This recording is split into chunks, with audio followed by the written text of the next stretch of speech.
Rendez-vous incontournable de la saison NBA, le All-Star Game n'en finit pas de faire parler année après année dans sa formule et dans le choix des joueurs.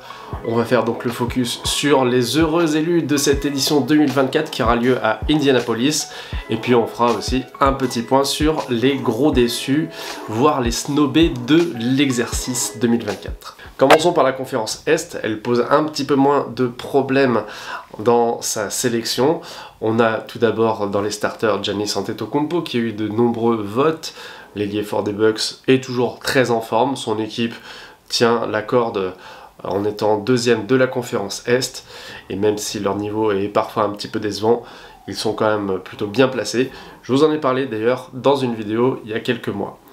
Ensuite, on a Joel Embiid, le pivot des Sixers, qui a décroché 70 points. Là aussi, ça avait été un exploit face à Wemby et les Spurs. Malheureusement, il est blessé au ménisque, donc il va être probablement, je pense, remplacé. Je ne sais pas encore par qui. Après, on a le meneur Tyrese Haliburton, qui est vraiment une super sensation de cette saison. À la fois fort au scoring, mais surtout à la passe.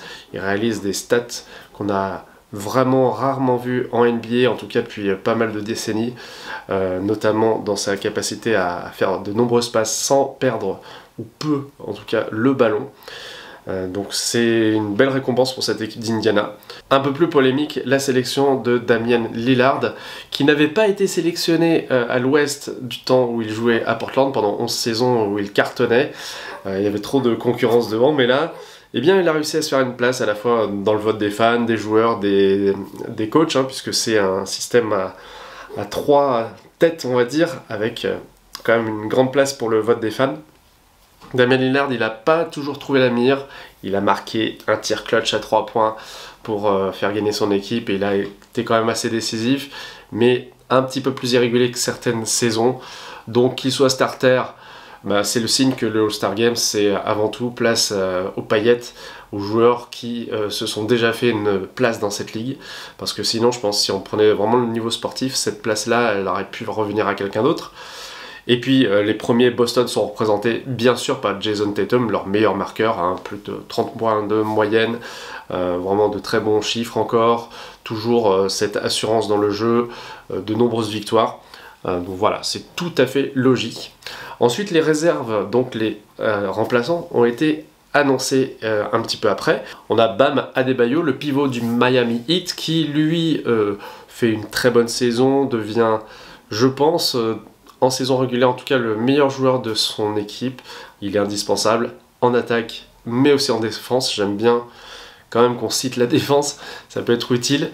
Il est rejoint par Paolo Banchero, le deuxième année du Orlando Magic, cet intérieur qui est à la fois mobile, capable de créer son shoot, même de tirer un petit peu à 3 points, a été vraiment, je trouve, boosté par son passage par Team USA cet été, même si ça a été un petit peu décevant au niveau collectif.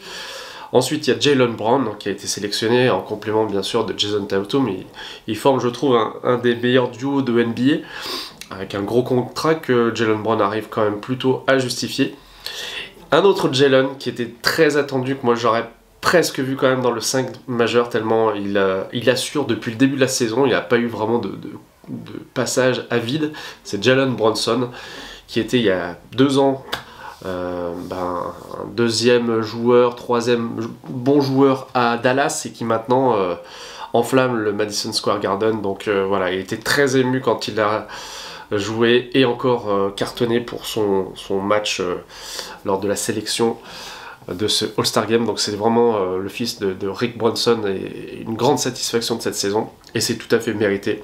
Tout comme Tyrese Maxey, l'alter ego sur les lignes arrières de Joel Embiid, qui lui aussi vit une trajectoire vraiment ascendante. Je vous en ai parlé avec Tyrese Haliburton dans une vidéo sur le MIP, qui n'a pas été très regardé, donc vous pouvez aller jeter un coup d'œil, parce que finalement ces joueurs-là dont je parlais, ils continuent de progresser.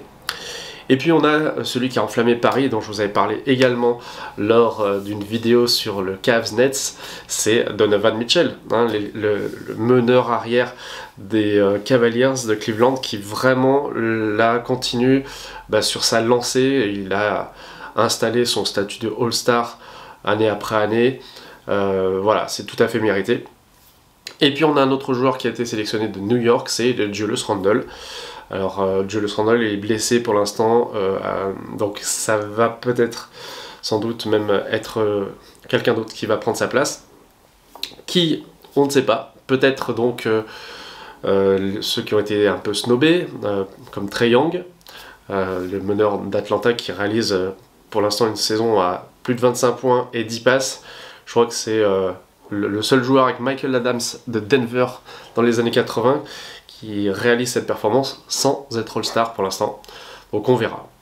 En tout cas, cette conférence Est, eh bien, elle a rendu son verdict. On va passer à la conférence Ouest.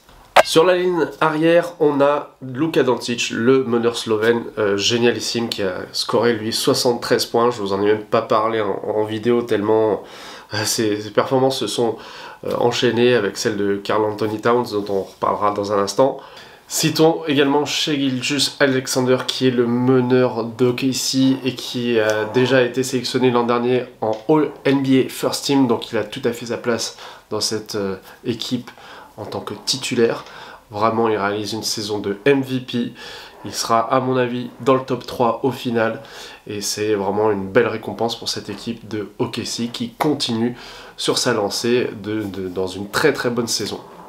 Kevin Durant, inoxydable. Lui, il a fait l'objet d'une vidéo assez tôt dans la saison avec LeBron James, qui est également, et qui est même capitaine de cette sélection Ouest, sélectionné pour la 20e fois. C'est un record absolu. Encore un. On a également le génial Joker, Nikola Jokic, que j'ai ici en petite figurine. Il paraît très impassible et c'est vrai que parfois il est capable de marquer des paniers décisifs sans montrer vraiment de l'émotion. En tout cas, il fait un chantier monstrueux encore aujourd'hui quand j'ai regardé les résultats de Denver. Triple-double avec 20 points, 20 rebonds au moins, c'est incroyable. Et là, on va passer aux remplaçants, et là, il y a eu des discussions. Donc, bon, Stephen Curry, même si les Warriors, clairement, ne font pas une bonne saison et sont en difficulté, voire en danger, la dynastie est en train de peut-être s'effondrer, comme je l'avais assez vite évoqué dans la saison.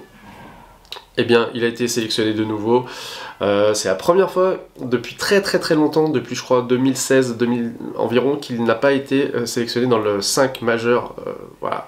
Donc il est remplaçant, mais c'est à mon avis tout à fait mérité.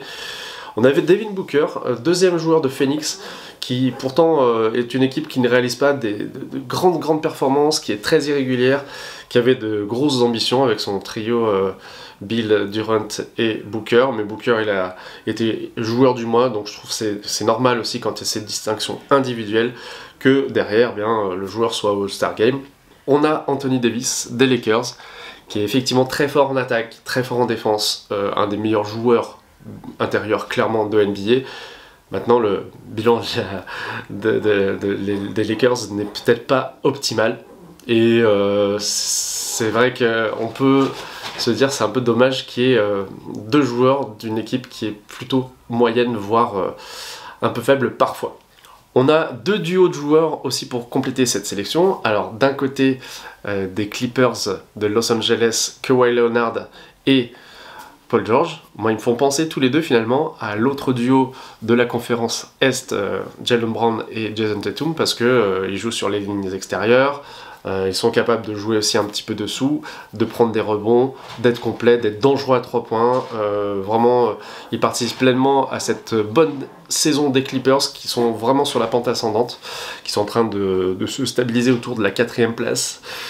Et c'est bien parce qu'ils avaient quand même eu une période de flottement au départ, donc voilà, tant mieux. Et puis, on a quand même deux membres de la première équipe du côté de l'Ouest, ce sont les Minnesota Timberwolves, avec Karl Anthony Towns et Anthony Edwards.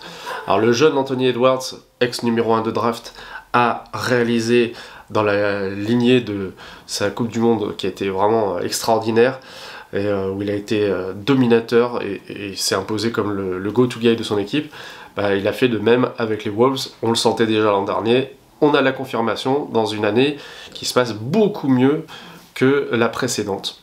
Les choses sont en place.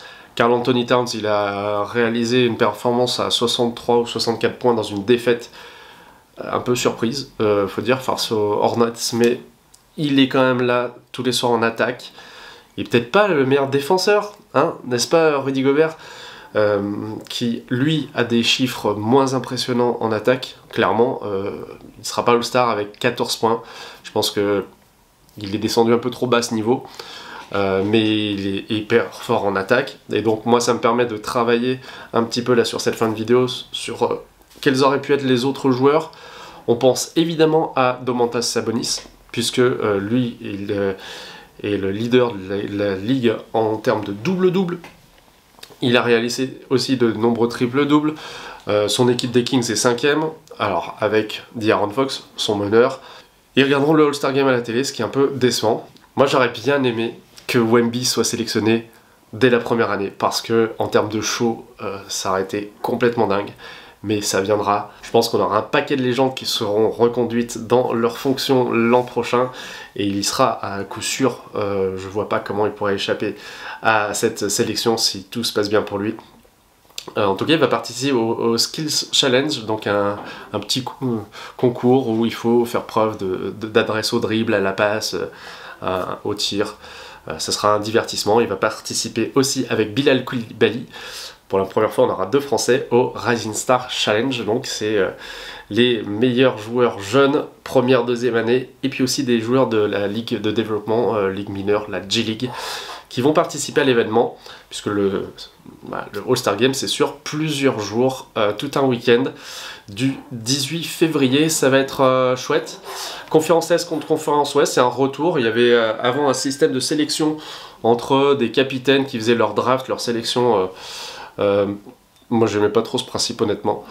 Maintenant, voilà, on a des joueurs qui ont été choisis à la fois par le public. Je pense qu'il y avait des joueurs aussi qui étaient très populaires du style Kyrie Irving ou James Harden qui finalement n'ont pas été retenus par les coachs, et ça me semble logique. Maintenant, voilà, toute sélection de ce style fait des heureux et des malheureux. Que les malheureux se signalent par des performances qui montrent qu'ils étaient dignes de cette sélection, et la Ligue s'en portera d'autant mieux. Merci d'avoir regardé cette vidéo, et bientôt sur le Seigneur des Arceaux.